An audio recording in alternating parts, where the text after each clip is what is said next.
Hello दोस्तों, स्वागत है आपका एक बार फिर से हॉरर 22 में। तो आज की कहानी में आगे बढ़ने से पहले आपने मेरा चैनल सब्सक्राइब नहीं किया है तो अभी कर ले। तो चलिए बढ़ते हैं कहानी की तरफ। मेरा नाम आकाश है और यह घटना मेरे साथ अभी से 1 महीना पहले घटी, जब मैं नैनीताल में गर्मियों की छुट्टी मनाने अपने मामा के गांव जा रहा था। 2 दिन की ट्रेन के सफ़र के बाद मैं बहुत ज़्यादा थक गया था, इसलिए मैंने सबसे पहले नैनीताल के ठंडे ठंडे पानी से नहाकर अपना थकावट दूर किया और थोड़ा सा नाश्ता करने के बाद सो गया। और जब मैं सोकर जगा तो मुझे काफ़ी ज़्यादा राहत मिली। उस समय शाम के करीब 5 बज रहा था जब मैं अपने मामा के छत से वहाँ पे अगल बगल नज़र मारी तो देखा कि वहाँ का नज़ारा बहुत ही मनमोहक और प्यारा था। वैसे उस समय मुझे थोड़ी ठंड भी लग रही थी। मैं इतने सालों में पहली बार नैनीताल अपने मामा के घर पे आया हुआ था। काफ़ी देर तक छत पर से नज़ारा देखने के बाद मैं नीचे अपने रूम में चला गया। मैं मन ही मन सोच रहा था कि यह जगह सच में किसी स्वर्ग से कम नहीं है। मैं रात में भी बाहर घूमने जाने का मन बना लिया था, क्योंकि यह जगह जितनी खूबसूरत दिन में लगती है उससे भी ज़्यादा खूबसूरत रात को लगने लगती है।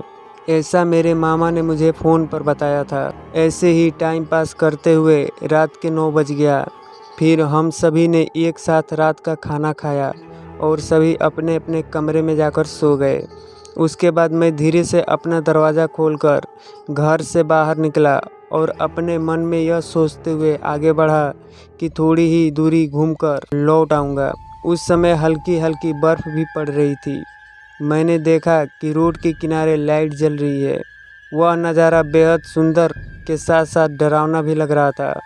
रोड पे 2-4 गाड़ियाँ आ जा रही थी। काफ़ी देर तक इधर उधर भटकने के बाद घर की तरफ बढ़ने लगा। अभी थोड़ी दूर आया ही था कि मैंने देखा कुछ लोग बहुत ही तेज़ी से भागते हुए जंगल की तरफ जा रहे हैं। उस समय मुझे कुछ ज़्यादा समझ में नहीं आया कि वो लोग इतनी रात को उस जंगल की तरफ क्यों जा रहे हैं। उनका उस तरह से जाते हुए देखकर मुझे भी रहा नहीं गया और मैं भी उनके पीछे पीछे देखने के लिए दौड़ता हुआ चला गया। उस हल्के अंधेरे में काफ़ी देर तक इधर उधर भटकने के बाद मैं उस जगह से बाहर निकल आया और अपने दिमाग में यही सोच रहा था कि वो लोग इतनी छोटी सी जंगल के बीच अंधेरे में कहाँ गायब हो गए।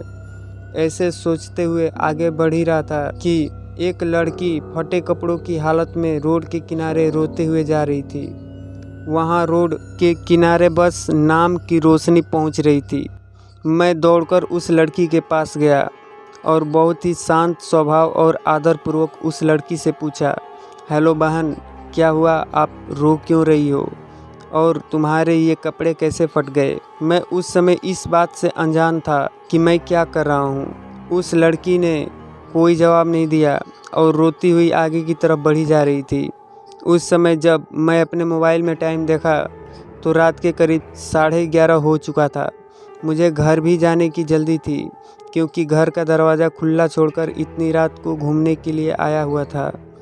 मैंने फिर उस लड़की से पूछा कि बहन, मुझे अपना भाई समझो और बताओ कि रो क्यों रही हो। तो उस लड़की ने जो बोला उसे सुनकर मेरे पैरों तले ज़मीन खिसक गई। उस लड़की ने बोला, भैया, मुझे कुछ लोग अकेले पाकर मेरे साथ बहुत ही गलत किया और उसके बाद मुझे मरने के लिए उस जंगल में छोड़कर भाग गए। उस लड़की की बात सुनकर मुझे उन लोगों का ध्यान आया जो थोड़ी देर पहले जंगल की तरफ भागते हुए गए थे।